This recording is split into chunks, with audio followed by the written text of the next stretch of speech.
మాజీ మంత్రి విడుదల రజనీపై టీడీపీ మూకలు దాడికి యత్నించాయి.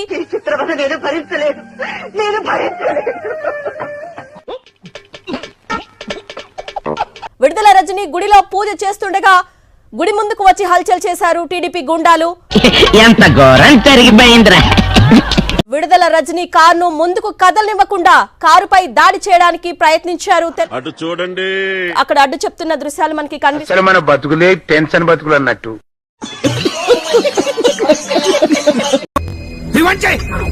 భయపడ్డాడు భయపడ్డాడు భయపడ్డాడు భయపడ్డాడు.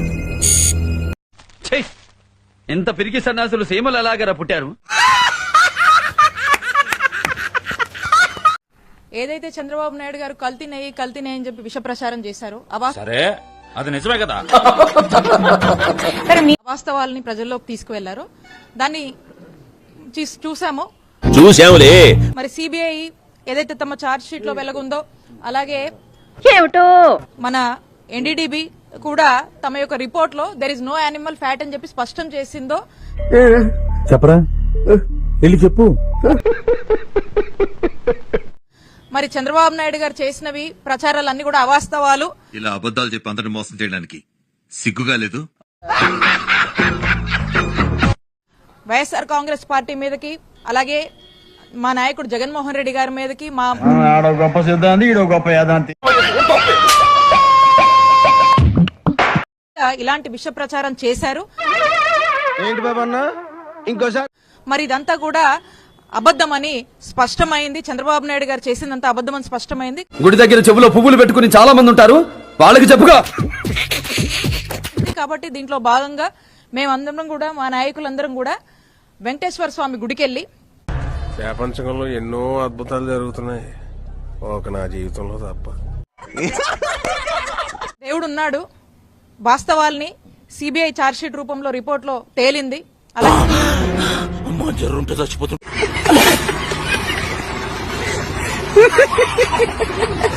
అలాగే ఎన్డీడీబీ రిపోర్ట్ లో రుజువైంది అని చెప్పేసి మేమంతా కూడా అక్కడ పూజా కార్యక్రమాలు చేసి ఇప్పటికైనా చంద్రబాబు నాయుడు గారికి మంచి బుద్ధి ప్రసాదించాలి అని చెప్పి మొక్కుకొని పూజలు నిర్వహిస్తూ బయటకు వస్తే, ఏంట్రా ముచ్చట్లు చెప్తున్నావు? నీ నాలిక పీకి నర్వ్ ఇంజెక్షన్ చేయాలరా, నీకు బాగా బలిసింది. అక్కడ కొంతమంది టీడీపీ గుండాలు నీ అవతారం చూసుకున్నావా? అక్కడికి వచ్చి మేము ఆ గుడి దగ్గరికి వెళ్లి పూజలు చేసుకుని బయటకు వస్తున్నప్పుడు, ఎంతసేపు వాళ్ళు చెప్పింది ఇక్కడ చెప్పి దొప్పించుకోవటం కాదు, ఇక్కడ చెప్పింది కూడా చెప్పి దొప్పించుకో. ఏవో స్లోగన్స్ ఇస్తూ, కనీసము వాళ్ళు చేసింది తప్పు అనేది కూడా పక్కన పెట్టి ఏవేవో పిచ్చి మాటలు మాట్లాడుతూ నా మీద దాడి చేసేటువంటి ప్రయత్నం చేశారు.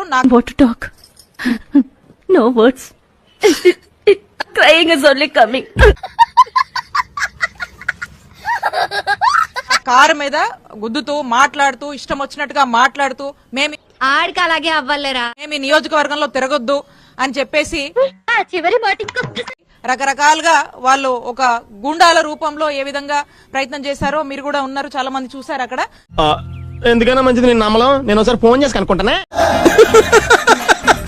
ఏదో ఒక మహిళని కూడా చూడకుండా ఇలాంటి దాడులు చేస్తున్నటువంటి విష సంస్కృతికి మరి ఫీల్ అన్నట్టున్నారు.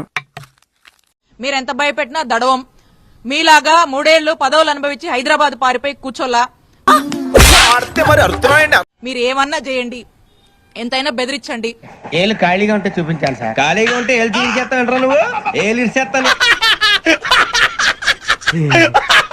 ఎవ్వడు భయపడ్డు. మీ అందరిని గుర్తు పెట్టుకుని మీ అందరికి సరైన రోజు సమాధానం ఇస్తాము.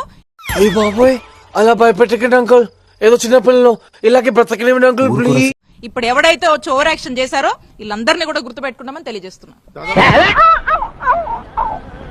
చూడటం కాదండి, మీరు చెయ్యాలంతే.